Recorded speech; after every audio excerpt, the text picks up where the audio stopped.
The word I would like you to reflect on before we go to the second word, which is failure, is doubt.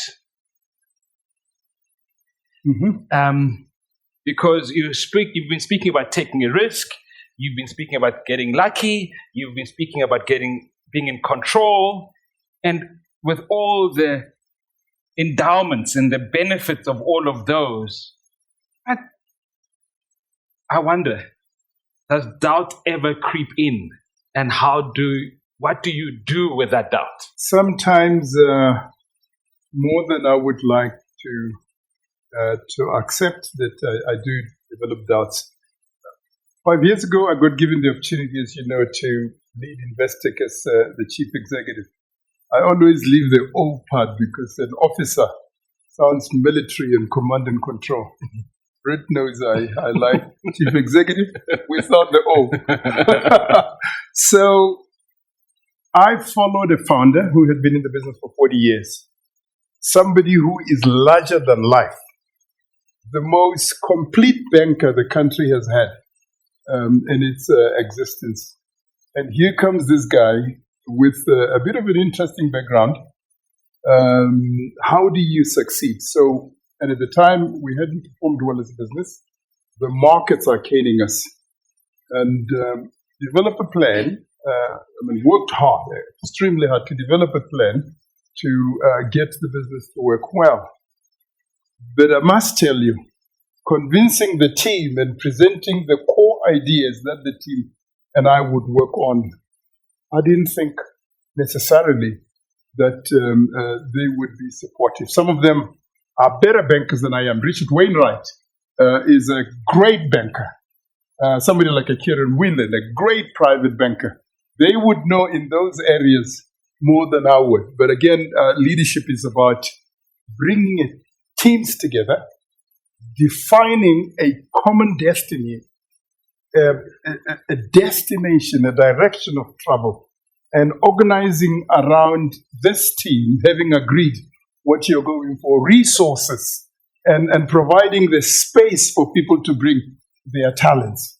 So brought this team together. So a lot of doubt, getting the team to agree and co-develop a plan. When we went to Cape Town to see our shareholders in London, to see our shareholders say, here's the Betsel plan for the next 5 years. We're going to do A, B, C, D.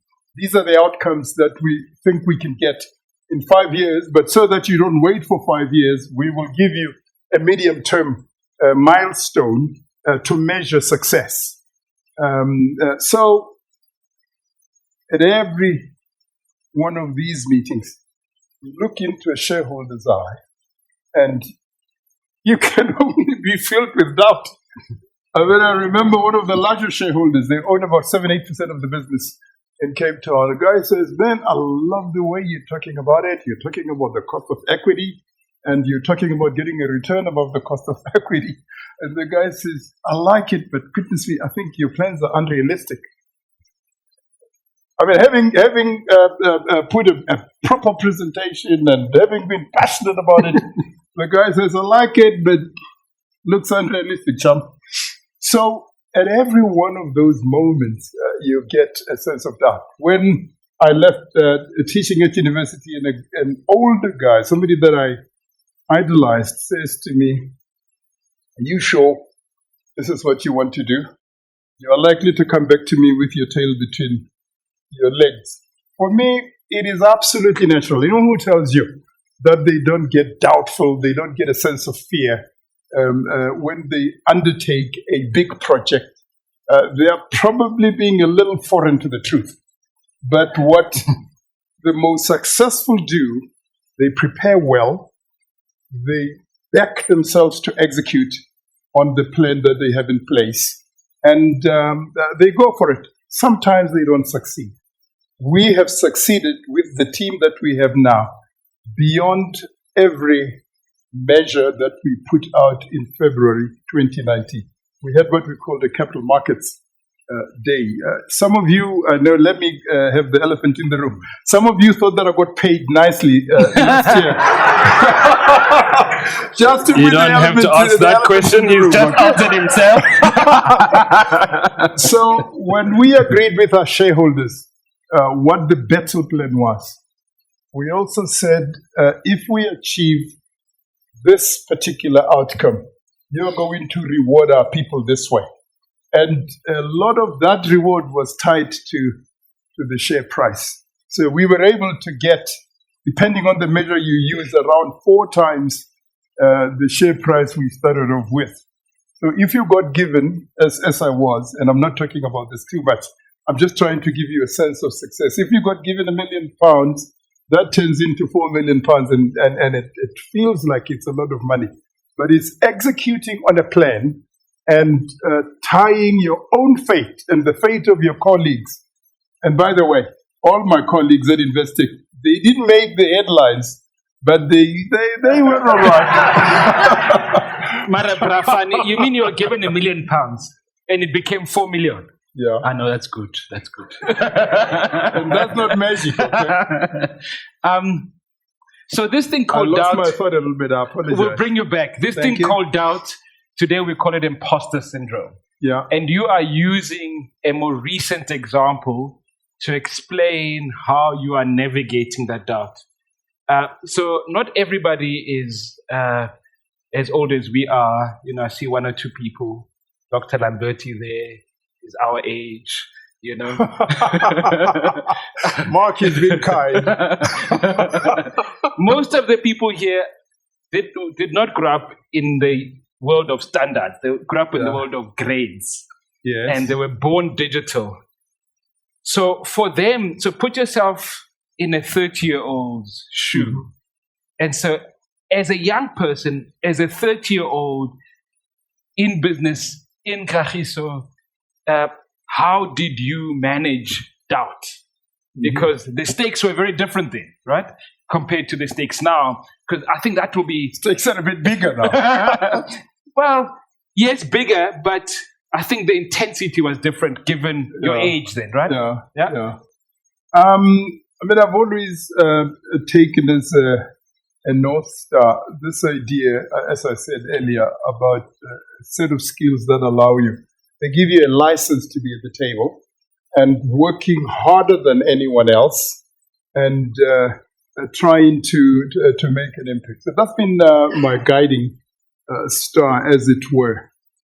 In the early days of a career, because you really haven't gotten the 3 spheres together nicely, I encourage young people to really seek to get to a point where they reach a sense of certainty about what it is they feel is important for them, and it's an area where they can make a big contribution.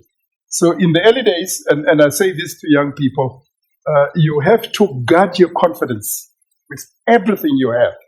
If within a working environment, you don't feel like you have the right level of confidence and you don't feel that the contribution you're making is either appreciated or is satisfactory for you, I encourage you to move and look for something else. Because if your confidence gets destroyed, you're likely to struggle in life. The next job becomes even more difficult.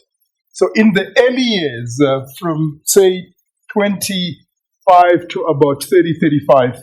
That's called youth in this country. Youth, yeah. So I encourage people to experiment a bit. And if they do not feel they're in the right space, they should move on. Don't let doubt and a sense of not being enough, because this is what doubt brings into you. I'm not enough for this role. I'm not good enough. Get on with it. Look for a place, look for a role where you're good enough. But you have to get, I think in middle 30s to your 40s, you have to get to a place where you wake up in the morning with a sense of a burning passion and where you have discovered at last what it is you're good at.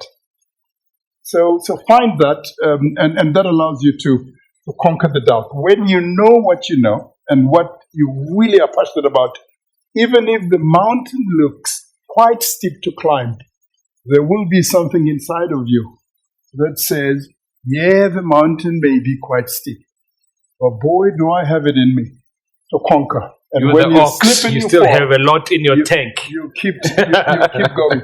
So doubt is, it's even at 30, it is something that should motivate you and continue to fuel you. Even today, having been as successful as we have been as Investec, we're asking the question, what's next for Investec for the next 5-7 years?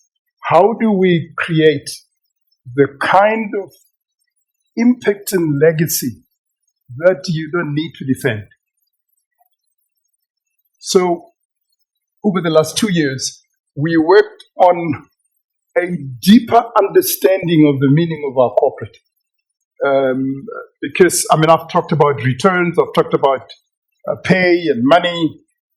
So we've had to ask what the French would call the raison d'être.